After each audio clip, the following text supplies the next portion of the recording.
At 74, the real question is not how much you have, but whether your money can keep up with your life. If you are 74 or approaching it, this can be a helpful point to step back and see how your finances stack up against broader trends. Let's start with how net worth is typically defined later in retirement. Net worth is calculated by adding up everything you own and subtracting everything you owe. This includes savings, investments, home equity, vehicles, and personal property, minus debts like mortgages, credit cards, or medical bills. By age 74, many people no longer look like traditional savers. Accounts may be shrinking instead of growing, homes may be paid off or recently sold, and some debt may still remain. All of this can shift the final number in completely normal ways. So what does net worth actually look like for Americans in their mid-70s? Federal Reserve data from the Survey of Consumer Finances shows that households led by someone age 75 or older have an average net worth of about $1.6 million.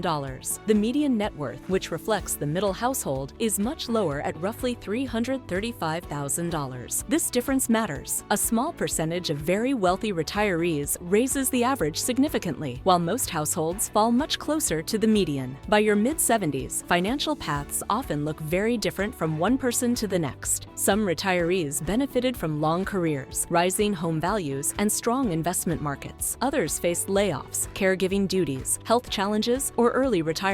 These experiences compound over time, which is why comparing yourself to a single benchmark rarely tells the full story. For many people around age 74, net worth is concentrated in just a few areas. Home equity is often the largest asset, followed by retirement accounts like IRAs and old employer plans, along with cash savings, taxable investments, vehicles, and other personal belongings. Some retirees downsize or rent, while others stay in their homes. There is no universal best choice. What matters is how easily those assets support day-to-day living. By your mid-70s, retirement income usually comes from withdrawals rather than paychecks. Required minimum distributions from traditional retirement accounts often mean money must be taken out each year. Over time, this can lower net worth even if investments perform reasonably well. Ongoing expenses, healthcare costs, and everyday spending all contribute. A gradual decline does not mean something is wrong. Healthcare costs are one of the biggest variables at this stage of life. Medicare covers many services, but not everything. Premiums, prescriptions, dental care, hearing aids, and long-term care can all strain budgets. This uncertainty helps explain why two households with similar savings can end up in very different financial positions. Being below the national average does not automatically signal a problem. What matters more is whether your income and savings meet your actual needs. A household with modest expenses and reliable Social Security income may feel comfortable with a lower net worth. Another household with higher costs or obligations might feel stretched even with significantly more assets. At 74, financial confidence often comes down to a few practical questions. Can your income cover regular expenses? Do you have flexibility for unexpected costs? Do you feel confident your resources will last? A smaller nest egg that fits your lifestyle can be far more sustainable than a larger one paired with stress and uncertainty. Net worth at 74 can look very different from one household to the next. National averages and medians provide context, but they do not define financial security. What matters most is how well your resources support your lifestyle, health needs, and peace of mind as you move through retirement.